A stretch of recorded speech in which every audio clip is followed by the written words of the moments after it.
اعوذ باللہ من الشیطان الرجیم بسم اللہ الرحمن الرحیم۔ ناظرین السلام علیکم، امید ہے آپ خیریت سے ہوں گے۔ اللہ تعالیٰ آپ پر اپنی رحمتیں، برکتیں اور اپنا فضل فرمائے۔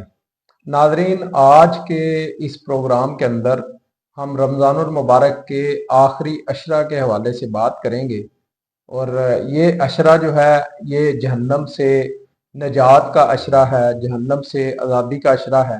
اور اس عشرے کے اندر بے شمار ایسی جو ہے وہ راتیں ہیں کہ جن میں قیام کر کے ہم رکوع و سجود جو ہے وہ کر کے تو زندگی میں بہت ساری برکتیں سمیٹ سکتے ہیں، اپنی رب تعالیٰ کی رضا جو ہے وہ حاصل کر سکتے ہیں۔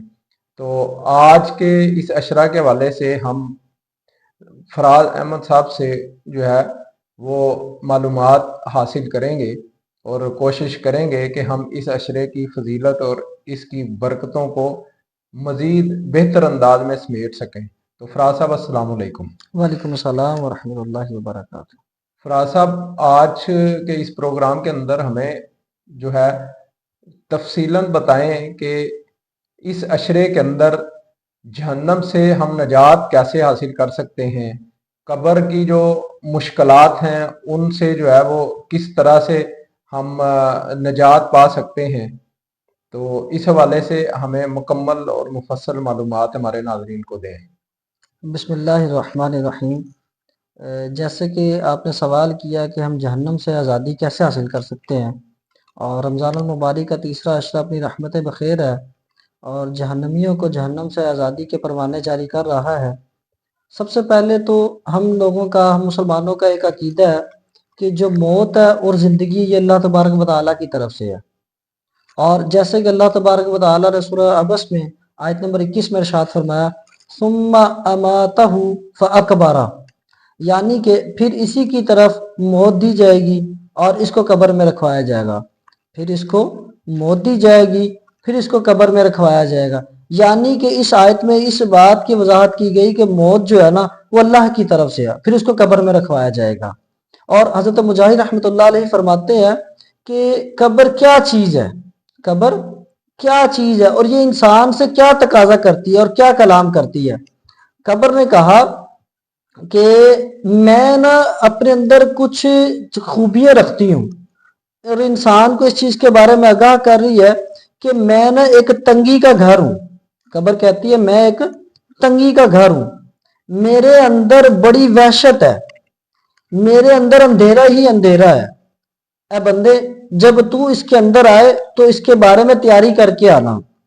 حضرت عمر بن عبدالعزیز رحمۃ اللہ علیہ ایک دن اپنے دوست سے کہتے ہیں کہ آج پوری رات مجھے قبر کی یاد نے سونے نہیں دیا، میں بڑا پریشان رہا ہوں، میں بڑا پریشان رہا ہوں، مجھے قبر کی یاد نے سونے نہیں دیا اور میں بڑا ہی بے چین رہا ہوں۔ کیا میں تجھے نہ بتاؤں کہ قبر میں جب مردہ دفن ہو جاتا ہے 3 دن بعد اس کے ساتھ کیا کنڈیشن ہوتی ہے؟ ان کے دوست عرض کرتے ہیں جی بتائیے مجھے، قبر میت کے ساتھ 3 دن کے بعد کیا سلوک کرتی ہے، یا 3 دن کے بعد میت کی کیا کنڈیشن ہوتی ہے؟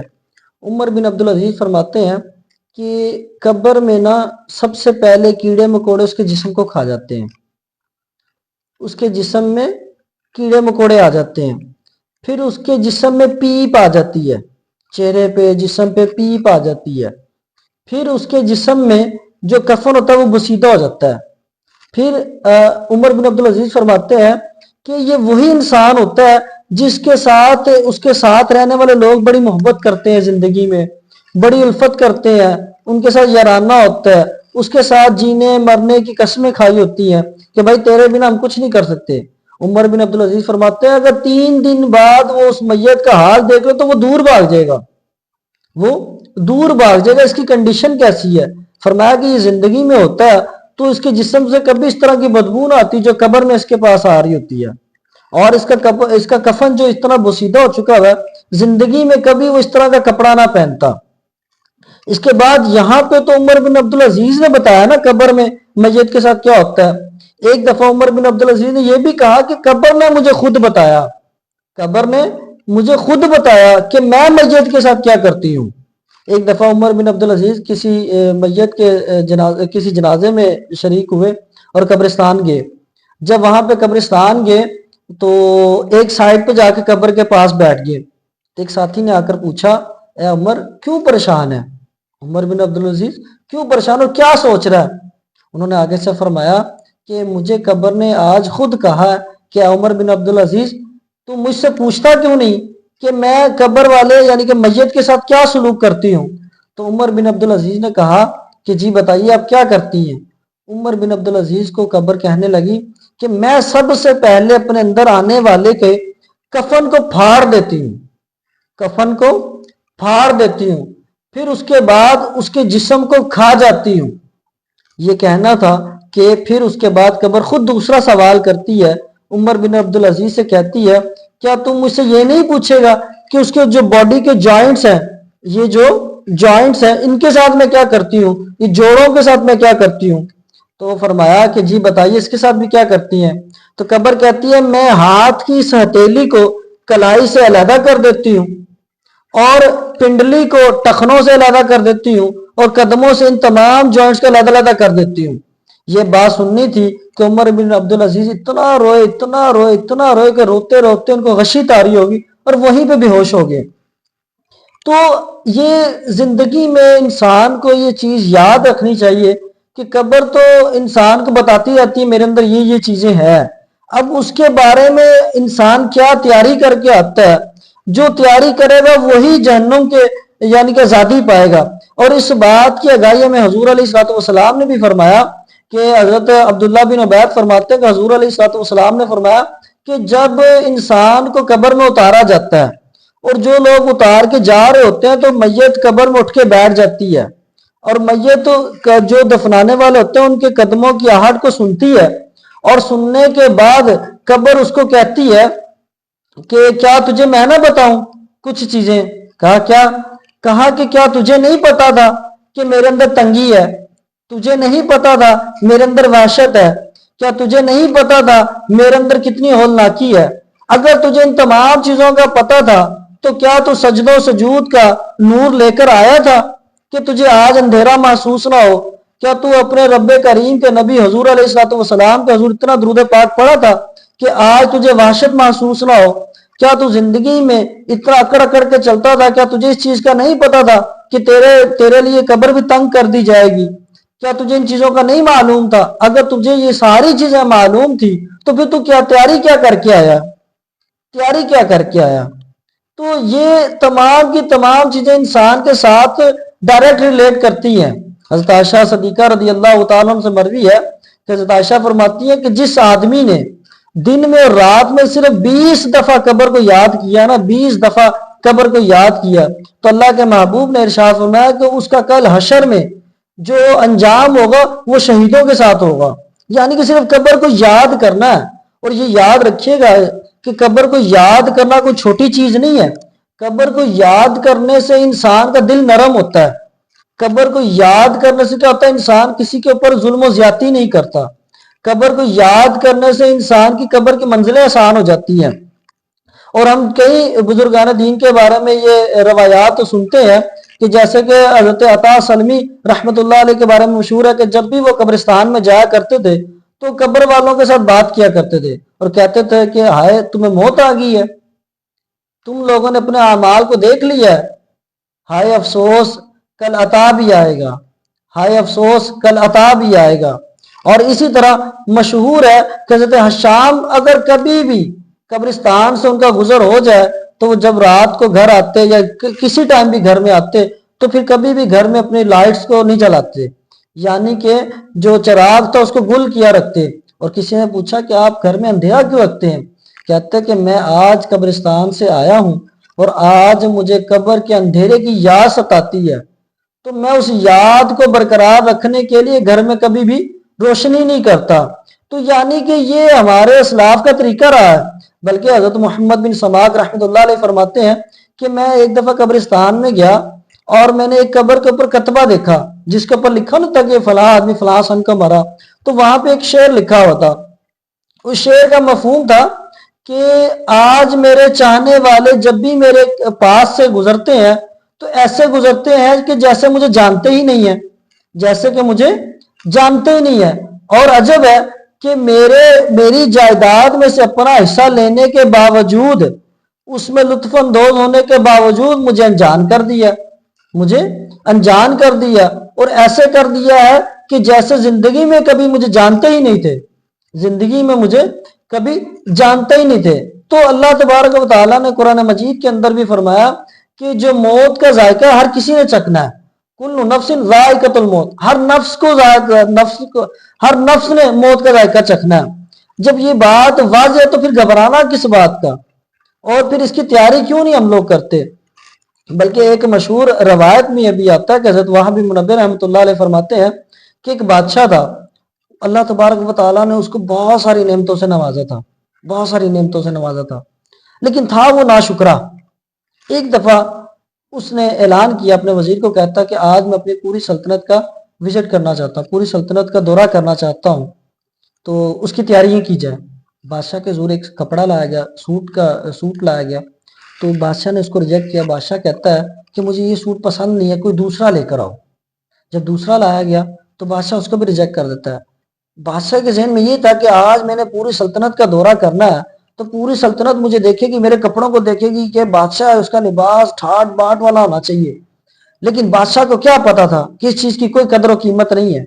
لیکن بادشاہ کے آگے 100 سوٹ لائے گئے، ان 100 سوٹوں میں سے اس نے ایک سوٹ کا انتخاب کیا۔ پھر اس نے کہا میرے لیے کوئی شاہانہ سواری کا انتخاب کیا جائے، اور ہزاروں گھوڑوں کو اس کے سامنے پیش کیا گیا، اس میں سے اس نے ایک گھوڑے کا انتخاب کیا۔ پھر اس گھوڑے کے اوپر بیٹھا اور اپنی سلطنت کے دورے کے لیے نکلتا ہے۔ جب دورے کے لیے نکلتا ہے تو رستے میں ایک غریب شخص ملتا ہے، بظاہراً وہ غریب ہوتا ہے، کپڑے اس کے بوسیدہ ہوتے ہیں، ایج میں وہ کافی بزرگ ہوتا ہے۔ وہ بادشاہ کے حضور آگے آتا اور سلام عرض کرتا ہے، لیکن بادشاہ غرور و تکبر کی وجہ سے غریب کی طرف نظر بھی نہیں کرتا اور اس کو اگنور کر دیتا ہے۔ لیکن جو فقیر تھا، جو غریب آدمی تھا، وہ بھی بادشاہ کے اس رویے کی پرواہ نہیں کرتا، اور بادشاہ کے پاس دوبارہ آگے جا کر کہتا ہے کہ مجھے بادشاہ حضور آپ سے ایک ضروری بات کرنی ہے۔ تو بادشاہ پھر اس کو اگنور کر دیتا ہے، لیکن وہ جو فقیر تھا، وہ جو غریب آدمی تھا، وہ دوبارہ اس بات کی پرواہ نہیں کرتا اور اس کی سواری کی لگام کو تھام لیتا ہے۔ سواری کی لگام کو تھامنے کے بعد آگے پکڑتا ہے اور کہتا ہے کہ بادشاہ مجھے تجھ سے ضروری کلام کرنا ہے۔ بادشاہ یہ رویہ دیکھتا ہے کہ میرے گھوڑے کی اس نے لگام کو پکڑ لیا، بادشاہ بڑا غصہ ہو جاتا ہے۔ لیکن بادشاہ اس کو کہتا ہے آپ ایسا کرو، یہاں پہ ویٹ کرو، میرے مہمان بن جاؤ، میں وزٹ کر کے آؤں گا، اس کے بعد تمہاری ضروری بات ہے وہ سن لوں گا۔ وہ آگے سے کہتا ہے فقیر نہیں، مجھے بھی ضروری بات کرنی ہے۔ تو بادشاہ کہتا ہے ٹھیک ہے کرو، کیا بات ہے ضروری؟ وہ کہتے ہیں ایسے نہیں میں نے بات کرنی۔ فرمایا کیسے بات کرنی ہے؟ کہا کان قریب کرو، کان میں بات کروں گا۔ جب اپنے کان کو قریب کر لاتا ہے تو وہ جو غریب آدمی تھا بظاہراً، جس کا لباس بھی سادہ تھا، وہ کان میں جا کے کہتا ہے میں کوئی اور نہیں بلکہ ملک الموت ہوں۔ یہ بات سننی ہی تھی کہ بادشاہ کے کان میں جب یہ الفاظ آئے کہ میں کوئی آدمی نہیں بلکہ موت کا فرشتہ ہوں جو تیری روح کو قبض کرنے کے لیے آیا ہوں، وہ تھر تھر کانپنا شروع ہو گیا۔ اور پھر وہ ملک الموت کو کہتا ہے کیا میں جس کام کے لیے نکلا ہوں اس کام کو پورا نہ کر لوں، ایک دفعہ میں دورہ نہ کر لوں اپنے، تو اس کے بعد تو میری روح کو قبض کر لینا؟ کہا نہیں، اب تجھے کوئی وقت نہیں ملے گا۔ پھر وہ کہتا ہے یار اتنا وقت دے دے کہ میں اپنے اہل و عیال کو، گھر والوں کو دیکھ سکوں۔ کہا اس کا بھی تجھے وقت نہیں دیا جائے گا۔ یہ بات کہنی تھی کہ ملک الموت نے اس کی روح کو قبض کیا، اور پھر اس کے بعد اس کا جو جسم تھا تھر تھر کانپتا ہوا وہیں سے گھوڑے سے سواری سے نیچے جا گرا۔ تو اس کے مقابل ایک اور شخص کے پاس جب ملک الموت جاتے ہیں اسی کنڈیشن میں، عام شخص بن کے اور ضعیف العمر ہو کے، لیکن وہ بندہ بڑا نیک آدمی تھا، اس کے پاس بھی جا کر کہتے ہیں کہ اے شخص مجھے تیرے سے ضروری کام ہے۔ وہ آدمی کہتا ہے جی حضور فرمائیے کیا کام ہے آپ کو؟ وہ کہتے ہیں کہ مجھے اس طرح کلام نہیں کرنا، مجھے تیرے کان میں کلام کرنا ہے، بڑی ضروری بات ہے۔ کہا جی، وہ کان آگے کرتا ہے تو ملک الموت اس کے کان میں یہی کہتے ہیں کہ میں کوئی اور نہیں بلکہ ملک الموت ہوں، تیری روح کو قبض کرنے کے لیے آیا ہوں۔ وہ آدمی بہت خوش ہوتا ہے، بہت خوش ہوتا ہے۔ کیوں؟ اس کے ذہن میں یہ بات آ جاتی ہے کہ آج وقت ختم ہو چکا ہے، آج رب تعالیٰ سے ملاقات کا وقت آ چکا ہے۔ کیونکہ جو مومن ہوتا ہے وہ اس دنیا میں اپنے آپ کو ایک جیسے پرندہ نہیں ہوتا پنجرے میں تنگ محسوس کرتا ہے، یہ حدیث کا مفہوم ہے، وہ اس طرح اپنے آپ کو تنگ کرتا ہے، محسوس کرتا ہے۔ تو وہ اس طرح بے چین ہو جاتا ہے کہ کہتا ہے کہ کیا بات ہے، کہ آج رب تعالیٰ سے میری ملاقات ہوگی، وہ جو ملک الموت ہوتے ہیں وہ فرماتے ہیں یار تو ایسا کر کہ اگر تجھے کوئی ضروری کام ہے تو وہ کر لے۔ کہا اس سے کیا ضروری کام ہو سکتا ہے کہ آج رب تعالیٰ سے ملاقات ہے اور میں کوئی ضروری کام میں پڑ جاؤں؟ نہیں، ایسا نہیں ہو سکتا۔ پھر فرمایا ملک الموت اس کو کہتے ہیں کہ یار تو یہی بتا دے تیری میں روح کس طرح قبض کروں؟ وہ کہتا ہے، بڑا پریشان ہو جاتا ہے، کہتا ہے کیا آپ کو اس بات کا اختیار ہے کہ جیسے میں چاہوں گا ویسے میری روح کو قبض کیا جائے گا؟ ملک الموت کہتے ہیں اللہ تبارک و تعالیٰ نے مجھے اس بات کا اختیار دیا ہوا ہے کہ میں جیسے چاہوں ویسے کسی کی روح کو قبض کر سکوں۔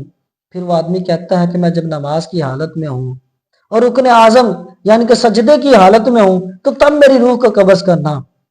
ایسا ہی ہوتا ہے، وہ آدمی وضو کرتا ہے، وضو کرنے کے بعد جب وہ نماز کی حالت میں آتا ہے اللہ اکبر کہہ کے خدا کی کبریائی کو بیان کرتا ہے، اللہ اکبر یعنی کہ میرے مولا تو سب سے بالا تر ہے، تو سب سے افضل ہے، تو سب سے بڑا ہے۔ یہ کبریائی بیان کرنے کے بعد جب وہ سجدے کی حالت میں جاتا ہے تو ملک الموت اس کی روح کو قبض کر لیتے ہیں۔ اس سے سبق کیا ملتا ہے؟ اس سے ہمیں سبق یہ ملتا ہے کہ دو بادشاہوں، دو آدمیوں کے، ہم نے دو کریکٹرز کی بات کی ہے، یعنی کہ ایک وہ کریکٹرز جو اللہ تبارک و تعالیٰ کے احکامات کے تابع نہیں تھا تو اس کی موت کیسے قبض ہوتی ہے، تو ایک وہ جو اللہ تبارک و تعالیٰ کے احکامات حضور علیہ السلام کی سنتوں پہ عمل کرنے والا آدمی تھا، اس کی روح کو کیسے قبض کیا گیا۔ تو ہمیں بھی اپنی قبر و حشر کی تیاری کرنی چاہیے، ہمیں بھی اپنی آخرت کی تیاری کرنی چاہیے کہ ہم کیسے کس ٹریک پہ چل رہے ہیں، کیا ہمارا زندگی کا جو ٹریک چل رہا ہے کیا وہ ٹھیک چل رہا ہے۔ اور کیا ایک خوبصورت بات ہے، حضرت سری سختی رحمۃ اللہ علیہ فرماتے ہیں کہ میں ایک دفعہ قبرستان میں گیا، تو میں جب قبرستان میں گیا تو میں نے بہلول دانا رحمہ اللہ کو دیکھا کہ وہ قبر کے ساتھ جو مٹی کا ڈھیر لگا ہوتا ہے اس مٹی کے ڈھیر کے اندر کھیل رہے تھے، کبھی الٹ پلٹ ہو رہے تھے۔ تو میں نے پوچھا کہ بہلول تو ایسا کیوں کر رہا ہے؟ کہا میں اپنے دوستوں کے ساتھ کھیل رہا ہوں، میں ان کے ساتھ باتیں کر رہا ہوں۔ سری سختی بڑے حیران ہو گئے، کیا تو ان کے ساتھ کیا بات کر رہا ہے؟ کہا کہ انہی لوگوں کے ساتھ تو بات کرنے کا مزہ ہے۔ فرمایا کیوں؟ فرمایا یہ تو نہ کسی کے بارے میں غیبت کرتے ہیں، بہلول دانا فرماتے ہیں، یہ نہ کسی کے بارے میں برا کہتے ہیں، نہ یہ میرے ساتھ یہ گلا کرتے ہیں کہ کھانے کو کچھ نہیں ہے، پینے کا کچھ نہیں ہے، یہ تو اس طرح کی کوئی باتیں ہی نہیں کرتے ہیں۔ تو میں تو دنیا میں جو باہر لوگوں کی پرسنالٹیز کو دیکھتا ہوں، سوسائٹی کو دیکھتا ہوں، مجھے تو یہ سوسائٹی زیادہ اچھی لگی ہے اللہ کے حضور، اللہ کے احکامات کے مطابق۔ نہ یہ کسی کی غیبت کر رہے ہیں، نہ چغلیاں کر رہے ہیں، نہ رونا رو رہے ہیں کہ میرے پاس یہ نہیں ہے، میرے پاس وہ نہیں ہے، تو یہ تو کمال آدمی ہے۔ تو سری سکتی فرماتے ہیں ایک دفعہ میں نے دوبارہ بہلول کو دیکھا چوراہے میں، گلی کے نکر میں، بازار کے نکر میں رو رہے تھے۔ تو میں نے کہا بہلول تیرے رونے کی وجہ کیا ہے؟ کہا کہ میں رو اس لیے رہا ہوں کہ میں اللہ کی اور لوگوں کی آپس میں صلح کروا رہا ہوں، اللہ کی اور لوگوں کی آپس میں صلح کروا رہا ہوں۔ تو آگے سے کہتے ہیں سری سکتی کیا صلح ہو گئی ہے؟ کہا نہیں ابھی بات جاری ہے، اللہ مان گیا ہے لیکن لوگ نہیں مانے، اللہ مان گیا ابھی لوگ نہیں مان رہے۔ سری سکتی کہتے ہیں ٹھیک ہے، مجذوب آدمی ہے، رب تعالیٰ کی کبریائی بیان کرنے والا ہے، اہل بیت کا بہت بڑا دیوانہ ہے، تو چلو اپنے مستی میں مست ہے۔ لیکن چند دنوں بعد دوبارہ دیکھتے ہیں کہ بہلول دانا دوبارہ قبرستان میں جا کے رو رہے ہوتے ہیں۔ سری سکتی دوبارہ اس کے پاس جاتے ہیں، کہتے ہیں یار عجیب معاملہ ہے یار، تم بازاروں میں بھی روتے ہو، قبرستان میں بھی آ کے روتے ہو، اب یہاں پہ کیوں رو رہے ہو؟ کہا یہاں پہ بھی میں صلح کروا رہا ہوں۔ فرمایا آپ کس کی صلح کروا رہے ہو؟ کہا میں ان قبروں والوں کی اور اللہ کی صلح کروا رہا ہوں۔ کہا یہاں پہ کیا معاملہ ہے؟ فرمایا یہاں پہ قبر والے مان گئے اب اللہ نہیں مان رہا، یعنی کہ زندگی کا جو ٹریکٹر زندگی میں اللہ تو مان رہا تھا، لوگ نہیں مان رہے تھے۔ اللہ تبارک و تعالیٰ نے تو واضح قرآن مجید میں فرما دیا تھا کہ لوگوں نماز پڑھو، لوگوں زکوٰۃ دو، لوگوں حج ادا کرو، لوگوں رمضان کے روزے رکھو۔ اب ان تمام چیزوں کے بارے میں اللہ تبارک و تعالیٰ نے واضح چیزیں فرما دی اور حضور علیہ السلام کے فرامین ہمارے سامنے تھے۔ لیکن جب اب یہ لوگ مر چکے ہیں، اب یہ لوگ کہتے ہیں اللہ میں تھوڑا سا وقت اور دے، یا اللہ تھوڑا سا وقت اور دے، اب وقت نہیں آنا، اب لوگ صلح کے لیے راضی ہیں، اب اللہ نہیں راضی ہے۔ تو حدیث مبارکہ میں آتا ہے عقل مند شخص کون ہے؟ تو اللہ تبارک و تعالیٰ کے نبی نے ارشاد فرمایا عقل مند شخص وہ ہے جو دن میں قبر کو یاد کرتا ہے، دن میں قبر کو یاد کرتا ہے، پھر یاد کرنے کے بعد اس کی تیاری کرتا ہے، یاد کرنے کے بعد اس کی تیاری کرتا ہے۔ تو ناظرین ہمیں بھی اب حضور علیہ السلام کے فرامین کی روشنی میں